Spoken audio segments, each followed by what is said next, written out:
مساء الخير على الناس المتشيكة. مساء الخير على الناس الأغنياء.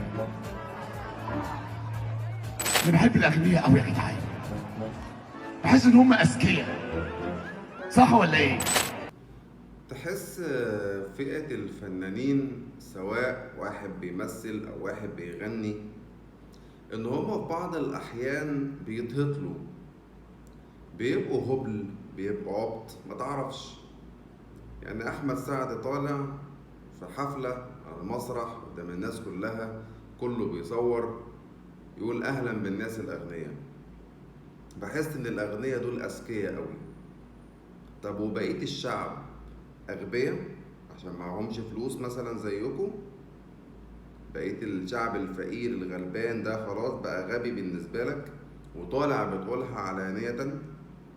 الفكرة إن الناس دي عشان ما عندهمش رقابة، ومش بقول رقابة من النقابة بتاعتهم، لا النقابة بتاعتهم كده كده هتطبل لهم، لكن عشان ما عندهمش رقابة من الدولة ومن الحكومة فبيطلعوا يقولوا اللي هم عايزينه.